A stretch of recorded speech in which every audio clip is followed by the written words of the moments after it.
Hey everyone, so I recently just introduced this Intuos 5 Touch tablet from Wacom, which I'll be using partly to edit my upcoming private bodies books. It is a sea change going from a touchpad this big on your laptop or normal computer to something this big. But this is only a half step. This is what I'll be using for some of the input stuff off to one side. But the main unit I'm going to be using is hectic. 24-inch Cintiq pen display, which is the display and the tablet all built into one. It's a monster. It comes in a carrying pelican case the size of a military case. And I've got this one on loan from Wacom for a few weeks to do the testing. Now I want to show you setting it up.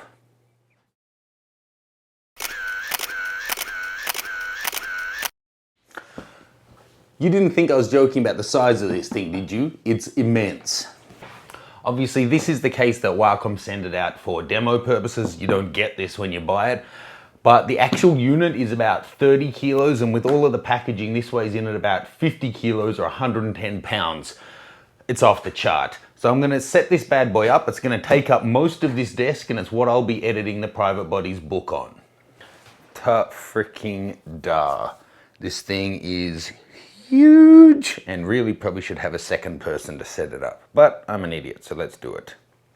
Okay, in case you weren't sure what I meant by this thing is enormous, here it is. You're not even seeing all of it there going to the edge, and there is my 15.6-inch MacBook Pro. So this part is 24 inches, just that little part of the screen in the center. Then it's got the external area, then this big area with all of these touch customizable buttons. So on each side, you've got a whole selection, and it's customizable to the program. So when I'm in Photoshop, I can have every one of these buttons doing a different custom function.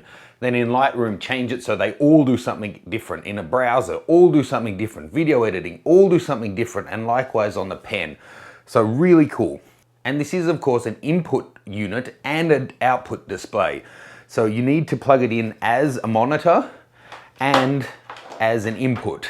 So this thing is going to live on my desk for the next 3 weeks whilst I'm editing up the book. Now let's chat about a few other things you need to consider. Okay, so first off, it locks in this angle, and then with these little handles on the side, you can adjust it so you could stand right up above it and work on it, or you could be drawing straight onto it like that, or you can release the lower arm and have it fall forward, and then you could actually have this sitting over the edge of your desk. So when you're sitting, you've got a much nicer angle to be writing on there. This thing just needs a lot of real estate though. You'll see when I move the camera. Hi, can you see me over this mountain of tech? So it's pretty easy to set up. You just plug in the power, plug in the different displays. Being that I'm using a Mac, I need to use an adapter because this uses, the digital video output. So I need to use the converter to go to Thunderbolt. Now, what's cool about this one? Excellent question. As well as being, a big display that you can draw on at real time and at real size, unlike the other one where you have to kind of get used to where you're clicking, here you see what you're clicking with your pen. The other thing is this one has a 93% RGB, Adobe RGB gamut for the screen. So for photo editing, that's really good. Now you might think 93% is not great. A couple of things, and I'm actually going to be starting another calibration series about getting your colors right because, it's a perfect time to do that. 93 is not bad. First of all, whatever you have, a shitty monitor or a $10,000 monitor, calibrated is best. Even if it only shows 2 million colors compared to a billion colors, you want those 2 million to be showing you accurately representations of what you're shooting or what you're working with. So this one is 93%. The higher end one of this, which is the same size, looks the same, but it allows touch gestures as well as the pen, is a 97%, and that's an extra $1,000 and a bit for that guy. But just keep in mind, that's still a long way ahead of what most people's laptops or desktops are using unless you have a specialist editing monitor. For example, my MacBook Pro with Retina display, loads of people, especially Apple fans, lauding over how great the resolution is and how great the quality of the image is. It only has 67% of the Adobe RGB gamut covered compared to this guy with 93. So this is hugely more accurate than that. If you go out and buy like an ISO monitor, or there's a lot of different high-end brands out there, even some Dell Studio laptop monitors go beyond 100% of the RGB gamut. Of course, our eyes see way beyond RGB or sRGB gamuts.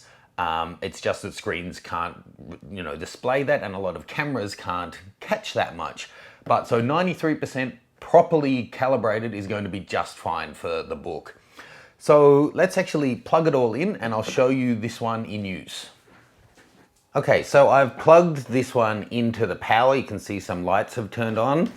It's also plugged in via USB, so the computer is recognizing that there's something attached.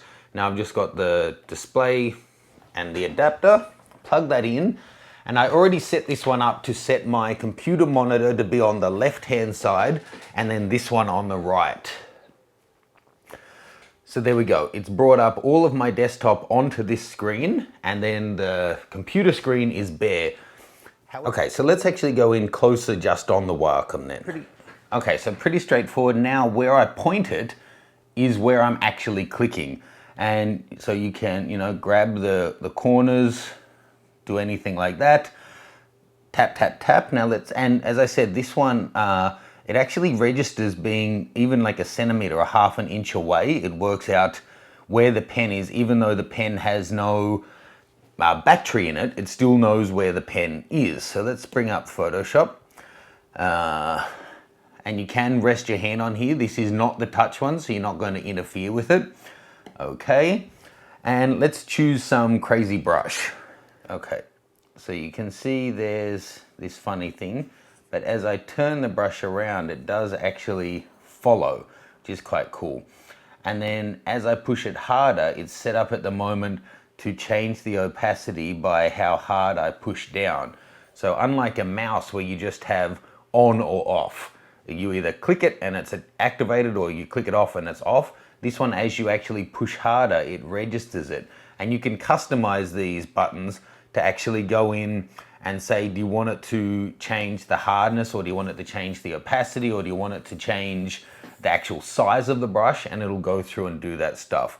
So I think this is going to be really handy. And you can also customize these buttons to say, toggle on and off grid lines, or bring up the pen tool, bring up the spot healing tool, all with the different buttons on the screen and on the pen.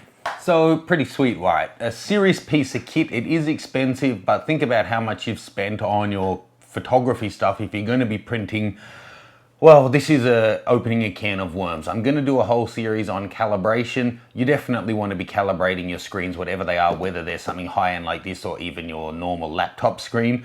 You really want to be doing it if you're doing any kind of editing on your shots. But so this one, as I mentioned in the original video, I met a guy from Wacom on one of the photo walks. They said, if you want to test our products, let us know. I have this one on loan for a few weeks. No way I'm getting to keep this one. And I'm really looking forward to working with it. And I think the fact that I can see what I'm writing on is going to be much faster learning curve instead of the regular tablet where you need to actually be corresponding it with the screen in that sense. So very, very cool. Make sure you jump over and subscribe to that Nikon guy as well. The calibrating series of videos are going to go on that channel. And then my thoughts and reviews on this one after I've used it for a little while will be coming back here on News and Reviews. Thanks, I'll see you soon.